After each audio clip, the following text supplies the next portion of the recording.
नमस्कार। आज हम एक ऐसी कहानी की गहराइयों में उतर रहे हैं जो बीजिंग की गलियों से निकलकर अंतर्राष्ट्रीय जासूसी और मनोवैज्ञानिक युद्ध के मैदान तक पहुंचती है। हमारे पास जो डिटेल्स है वो चीन के भीतर एक बहुत ही सेंसिटिव और कह सकते हैं गुप्त ऑपरेशन की तस्वीर दिखाते हैं। चलिए सीधे चलते हैं 2024 की एक शाम बीजिंग में। पीपल्स लिबरेशन आर्मी मतलब पीएलए की जो नेशनल डिफेंस यूनिवर्सिटी है वहां माहौल तो एकेडमिक था, पर यहाँ पढ़ने वाले छात्र कोई आम लोग नहीं थे। थाईलैंड, कंबोडिया, मलेशिया, तुर्की जैसे देशों के सैन्य अधिकारी थे। ये सब डिफेंस एक्सचेंज प्रोग्राम के तहत साइबर सिक्योरिटी का कोर्स करने आए थे। इनमें एक खास चेहरा था, लेफ्टिनेंट करमत सरमत खान, पाकिस्तान के सिग्नल इंटेलिजेंस से। Signal intelligence? हाँ, मतलब वो खुफिया इकाई जो इलेक्ट्रॉनिक कम्युनिकेशन जैसे फोन कॉल्स या इंटरनेट ट्रैफिक इन सब पर नजर रखती है। बिल्कुल, लेकिन सरमत का बीजिंग आने का मकसद सिर्फ क्लासरूम तक ही नहीं था।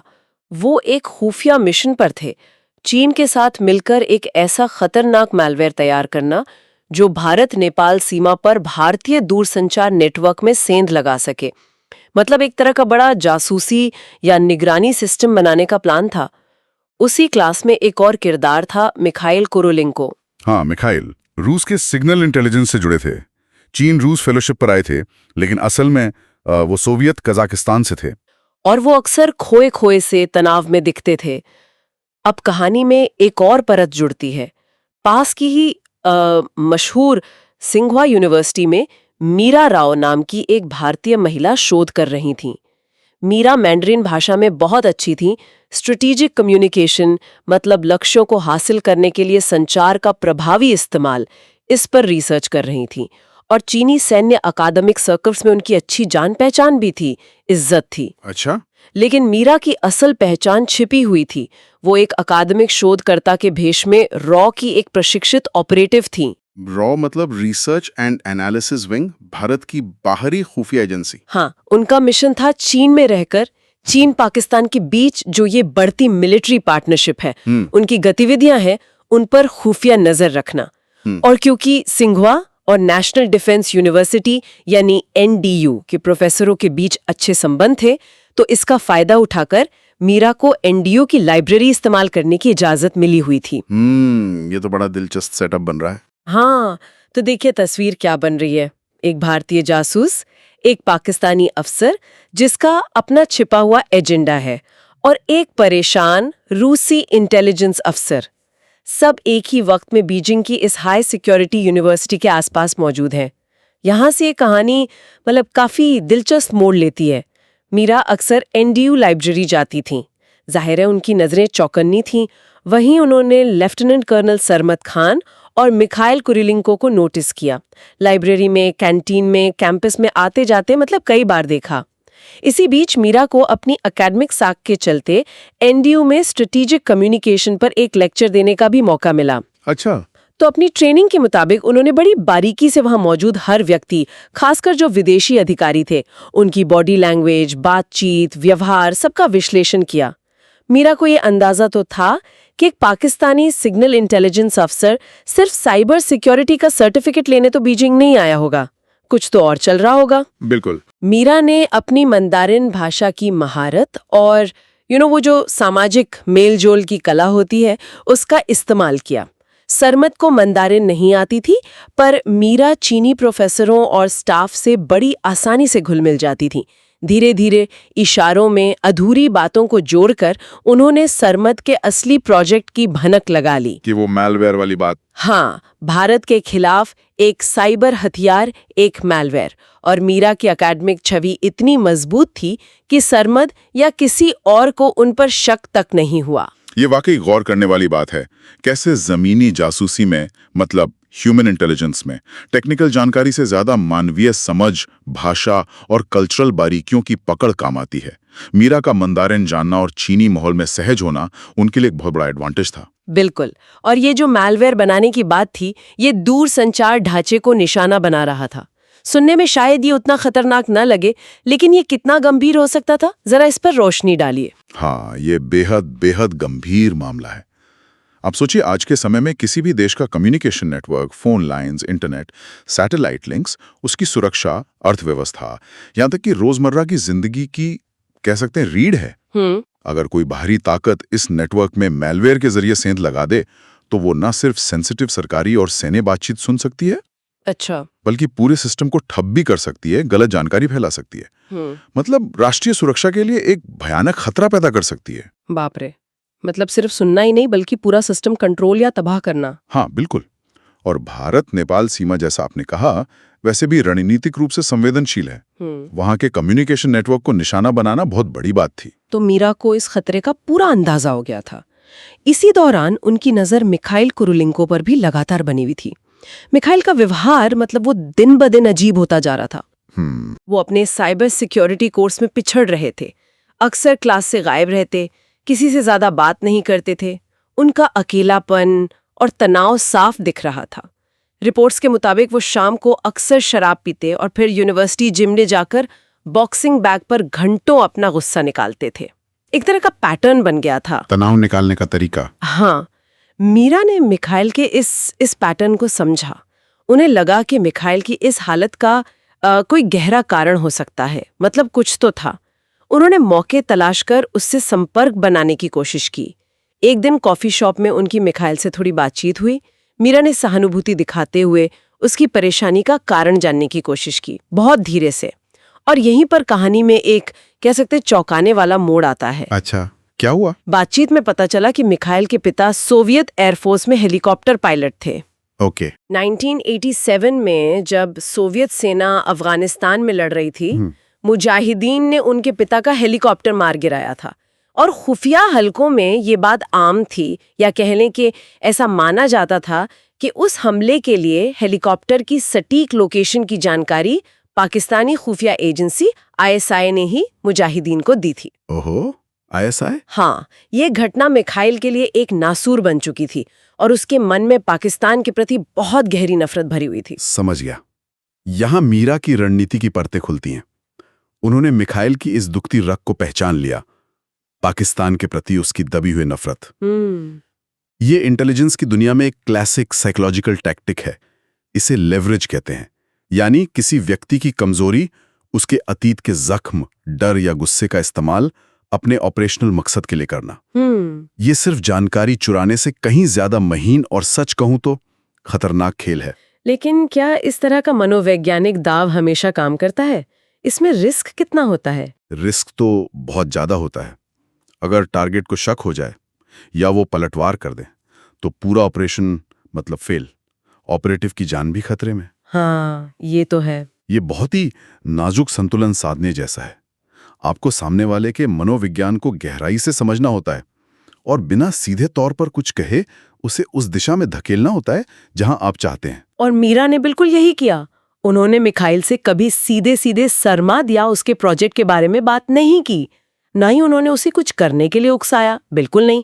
वो बस जब भी मिखाइल से मिलती, बातों ही बातों में बड़ी सहजता से जिक्र कर देती कि उसकी क्लास का वो साथी सरमद खान पेशावर का रहने वाला है। पेशावर?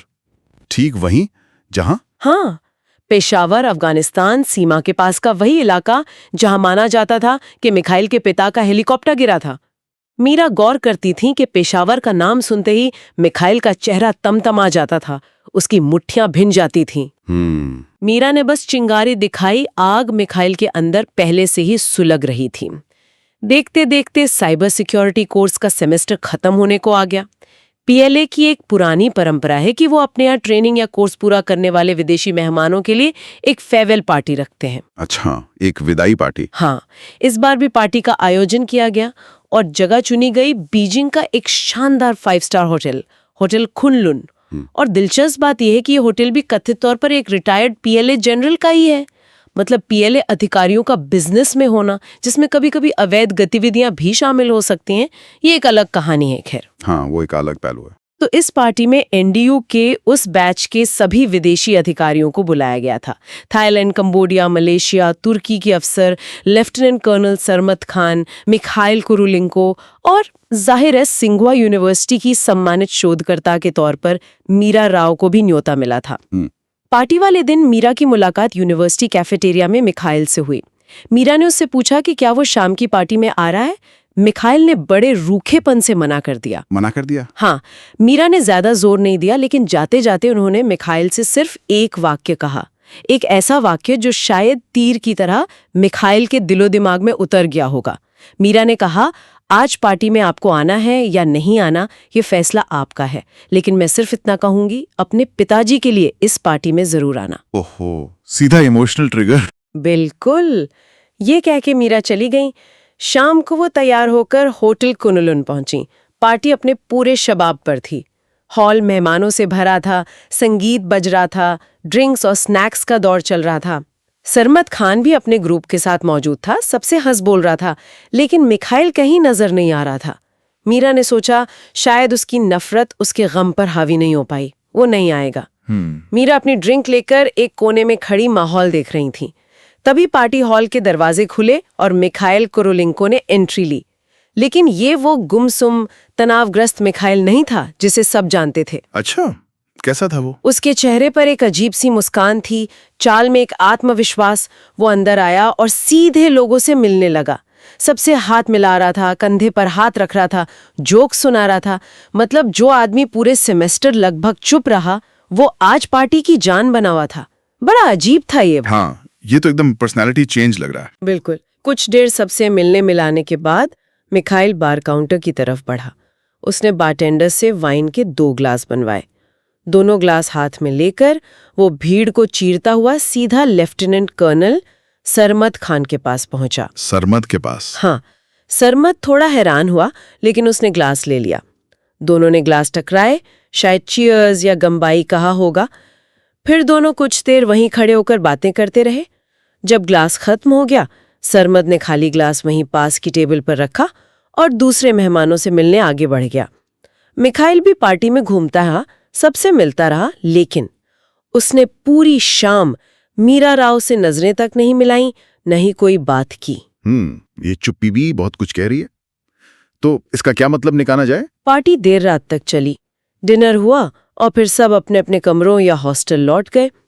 अगली सुबह एनडीयू में लेक्चर का समय हुआ। सभी छात्र क्लास में मौजूद थे। मिखाइल कोरोलिंको भी अपनी सीट पर था, लेकिन एक चेहरा गायब था, सरमत खान। सरमत नहीं आया? हाँ, नाश्ते पे भी वो नजर नहीं आया। दोपहर के खाने तक भी जब सरमत का कुछ पता नहीं चला, तो लोगों ने सोचा शायद रात की पार्टी ज्यादा हो गई होगी, कमरे में सो रहा होगा। उसका कमरा अंदर से बंद था। लेकिन जब अगले दिन भी सरमद न क्लास में आया न मेस में, तो चिंता बढ़ी। 2 दिन बीत चुके थे। 2 दिन? हाँ। अब एनडीयू के अधिकारियों को लगा कि मामला गंभीर हो सकता है। उन्होंने सरमद का कमरा खोलने का फैसला किया, ये देखने के लिए कि कहीं उसकी तबीयत तो ज्यादा खराब नहीं। जब सुरक्षा कर्मियों ने दरवाजा तोड़ा और अंदर दाखिल हुए, तो उन्होंने देखा कि सरमद खान अपने बिस्तर पर बिल्कुल शांत लेटा हुआ है। अधिकारियों ने उसे आवाज दी, हिलाने की कोशिश की, लेकिन कोई हरकत नहीं हुई। शरीर ठंडा पड़ चुका था। नाक के पास उंगली ले जाकर देखा तो सांसें बंद थीं। फौरन मेडिकल टीम को बुलाया गया। डॉक्टर ने जांच करने के बाद लेफ्टिनेंट कर्नल सरमत खान को मृत घोषित कर दिया। मृत घोषित कर दिया। जैसे ही ये खबर बाहर निकली, पाकिस्तानी दूतावास में हड़कंप मच गया। उन्होंने तुरंत इस पर आपत्ति जताई और निष्पक्ष जांच की मांग की। चीन की सरकार और पीएलए ने बड़ी शांति से कहा कि वो मामले की जांच कर रहे हैं और पोस्टमार्टम कराया जाएगा। पोस्टमार्टम हुआ या नहीं, उसकी रिपोर्ट क्या थी, ये शायद कभी पब्लिक नहीं हुआ। लेकिन कुछ ही घंटों के अंदर चीनी अधिकारियों ने आधिकारिक बयान जारी कर दिया कि लेफ्टिनेंट कर्नल सरमत खान की मौत कार्डियक अरेस्ट यानी दिल का दौरा पड़ने से हुई है। Cardiac arrest? इतनी जल्दी? हाँ, ये थोड़ा अजीब लगता है। एक फिट सैन्य अधिकारी की अचानक कार्डियक अरेस्ट से मौत, वो भी इतने सेंसिटिव माहौल में। चीन ने इस मामले को इतनी जल्दी रफा दफा क्यों कर दिया होगा? आपकी क्या राय है? देखिए, इसके पीछे कई बड़ी वजह हो सकती हैं। सबसे पहली और सबसे बड़ी वजह चीन की अपनी अंतर्राष्ट्रीय साख और राजनीतिक प्रतिष्ठा दी। सोचिए, दुनिया भर के देशों के सैन्य अधिकारी उनके सबसे प्रतिष्ठित संस्थान में ट्रेनिंग ले रहे हैं और उनमें से एक की संदिग्ध परिस्थितियों में मौत हो जाए। ये चीन के डिफेंस एक्सचेंज प्रोग्राम्स पर एक बड़ा सवालिया निशान लगा देता। सही बात है। कोई भी देश अपने अधिकारियों को ऐसी जगह भेजने से कतराता। फिर दूसरा, पाकिस्तान चीन का करीबी सहयोगी है। लेकिन इस घटना की गहराई में जाने से शायद कुछ ऐसा सच सामने आ जाता जो दोनों देशों के रिश्तों में कड़वाहट घोल देता। अच्छा। इसलिए मामले को प्राकृतिक मौत बताकर फाइल बंद कर देना ही चीन के रणनीतिक हित में था, ऐसा लगता है। तो आधिकारिक तौर पर सरवत खान की मौत का कारण कार्डियक अरेस्ट ही माना गया। पाकिस्तानी दूतावास ने कुछ दिन विरोध किया, लेकिन चीन के दबाव और शायद अपने द्विपक्षीय रिश्तों को देखते हुए वो भी एक सीमा के बाद चुप हो गए। कोई नहीं जानता कि उस रात सरमत के साथ असल में क्या हुआ था, लेकिन एक तथ्य जो सबके सामने था वो ये कि उस रात पार्टी में सरमत ने कई लोगों से ड्रिंक्स ली थी, वेटर से भी ली थी, लेकिन उसने सिर्फ एक व्यक्ति के हाथ से दिए गए वाइन के ग्लास को पिया था, और वो था मिखाइल कुरुलेंको। ये बिंदु बहुत महत्वपूर्ण है। और इस पूरी कहानी का नतीजा क्या निकला? सबसे महत्वपूर्ण बात ये हुई कि भारत के दूरसंचार नेटवर्क को निशाना बनाने वाला वो खतरनाक चीन पाकिस्तान साझा मालवेयर प्रोजेक्ट कभी पूरा नहीं हो सका। वो बनने से पहले ही खत्म हो गया। मतलब भारत पर मंडरा रहा एक बड़ा साइबर खतरा टल गया। बिल्कुल। मिखाइल कुरुलेंको ने अपना कोर्स सामान्य रूप से पूरा किया और वापस रूस लौट गया। मीरा राव ने भी सिंघवा यूनिवर्सिटी में अपना शोध कार्य समय पर पूरा किया। जनवरी 2025 में वो बीजिंग से निकलकर मॉरिशस चली गई, जिसे इंटेलिजेंस की भाषा में कूल डाउन पीरियड कहते हैं, यानी एक मिशन के बाद कुछ समय के लिए शांत जगह पर चले जाना ताकि कोई तार न जुड़े। इसके बाद उन्हें अगला असाइनमेंट मिलना था। Cool down period. तो अगर हम इस पूरे ऑपरेशन को देखें तो इसकी सबसे बड़ी उपलब्धि थी उस मैलवेयर के खतरे को रोकना। और ये सब हुआ मीरा राव के उस ऑपरेशन से जिसमें सीधी टकराव या हिंसा ना के बराबर थी। ये पूरी तरह से मनोवैज्ञानिक पैंतरेबाजी, मानवीय कमजोरियों की समझ और सटीक समय पर उठाए गए कदम का नतीजा था। यहाँ जो रणनीति सामने आती है वो इंटेलिजेंस क्राफ्ट का, मतलब जासूसी की कला का एक क्लासिक उदाहरण है। जैसा कि कुछ सूत्र बताते हैं, शायद मीरा ने अपनी ट्रेनिंग की एक सीख को यहाँ इस्तेमाल किया। कोई आदमी जब कभी टूटने के कगार पर हो, वो आदमी उस समय आपका वेपन बन सकता है। ये बड़ी गहरी बात है। मिखाइल कुरुलेंको, जो अपने अतीत के बोझ, वर्तमान के तनाव और पाकिस्तान के प्रति नफरत से जूझ रहा था, अनजाने में ही सही मीरा के उस बड़े लक्ष्य को पूरा करने का एक माध्यम बन गया। उसने शायद अपने पिता की मौत का बदला लेने के लिए जो कदम उठाया, उसका असर भू राजनीतिक स्तर पर हुआ। और इसी बिंदु पर हम आज की चर्चा को रोकते हैं, लेकिन सुनने वालों के सोचने के लिए एक सवाल छोड़ जाते हैं। कितनी बार ऐसा होता होगा कि दुनिया के मंच पर दिखने वाली बड़ी रणनीतिक चालें या सैन्य टकराव का नतीजा किसी भव्य योजना से नहीं, बल्कि पर्दे के पीछे किसी गुमनाम कमरे में किसी एक व्यक्ति की निजी कमजोरियों, उसके दबे हुए गुस्से या उसके अनकहे इतिहास के इस्तेमाल से तय हो जाता है। हाँ, ये हमें सोचने पर मजबूर करता है कि सत्ता के इस खेल में इंसानी मनोविज्ञान की भूमिका कितनी गहरी और अक्सर अनदेखी होती है।